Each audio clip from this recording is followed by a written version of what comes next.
Hello YouTube, my name is Kai. Very excited about today's video.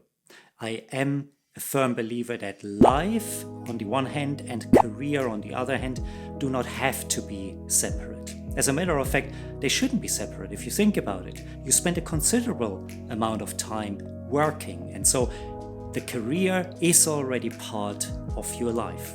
And if that is the case, then the next logical question is, how can I use maybe some of the skills that I've learned in life and apply them to my career? So that is what we are talking about today in this video. 3 things that I've learned in life that can help you to create the career that you love, starting right now. I have a dream, that's all I need. I'll make it happen with some work and belief.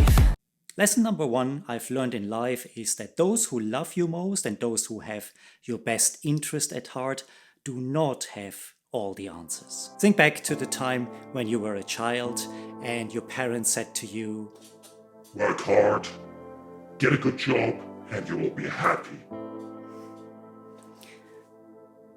Right, moving on. And here you are, you work hard and you got a job and the job changed because times changed, and you get the next job and the next job and you still are not happy. Maybe you are very lucky, you're working for the best boss ever, they have your best interest at heart and they start giving you valuable advice on how to progress and how to achieve the success that you crave so much.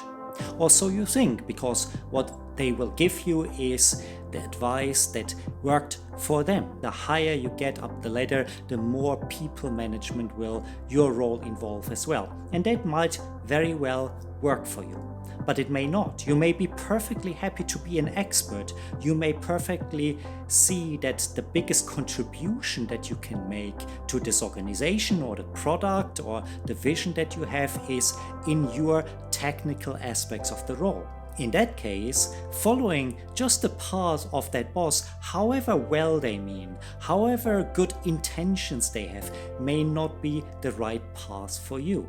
A simple trick that helped me a few times is this. If you envisage the things that you do at work that you love most, that define your work, and if you had to package those as a product, how would that look like?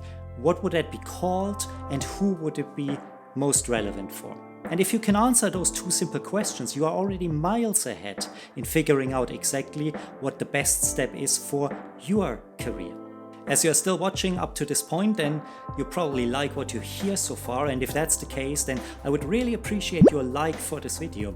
I watch YouTube videos as well. I often forget to hit the like button even if I tremendously enjoy the content. That's why we remind ourselves here. Believe it or not, it really helps the channel.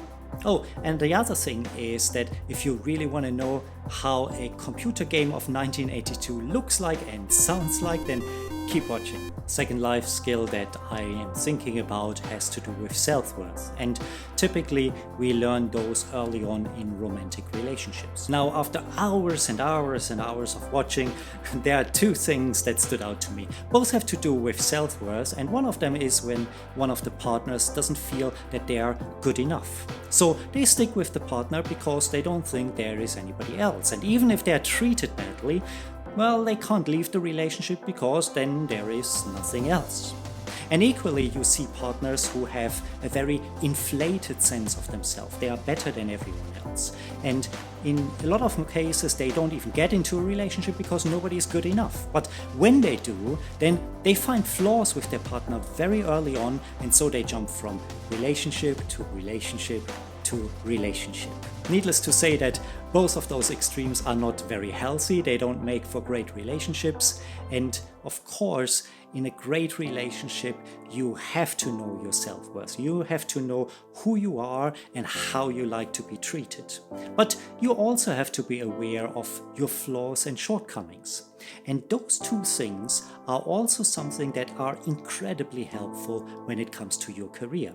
Because you have to have strong boundaries. How people are supposed to treat you in the workplace, and how you want to relate to your bosses, how you want to relate to your employees. Those things are important, and they make for a great relationship with your boss and with your employer, and thus a great career. Equally, make sure that you are aware of your shortcomings. And I'm not saying that you need to go and advertise them every day in your workplace, but be aware of them and make a plan on how you wish to deal with them. So the quick example from my own experience is that, well, I was born in Germany and we tend to be very direct.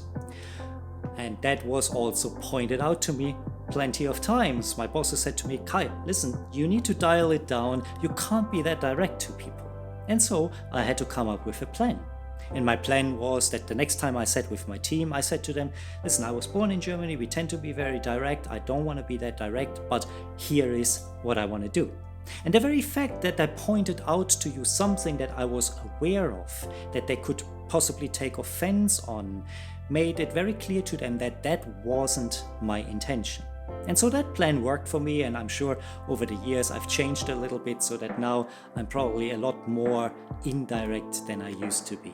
The third thing I wanted to point out is something that we hear quite often. Do what you love and everything else will be fine.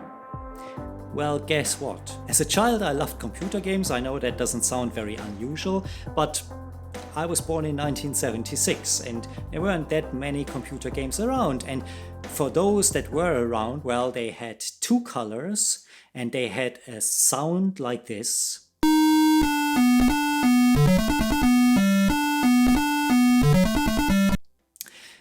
And I had to take my keyboard to run and play the whole game.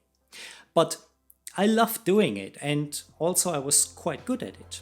And yet, you can imagine that my parents weren't too keen that I spend all my time on that. So if you think about your career, make sure that you are aware what parts of your job you love doing. But make yourself also aware what the biggest impact has on the success of your company or the success of a product. Because, well, if you just do what you love, not everything will be fine. Everything will be fine when you do what is necessary. And if you do that, it will pay off because it comes with tremendous rewards that you have done something that led your product or your company to success. And that is something that is its own motivation. One of the things that all these tips have in common is that they are action-oriented. And if you are like myself, where sometimes I love planning, but I struggle to take action, then watch the video that is on the screen right now. In this video, I'll explain the reasons behind it and what we can do about it. I will see you over there and of course in the next video.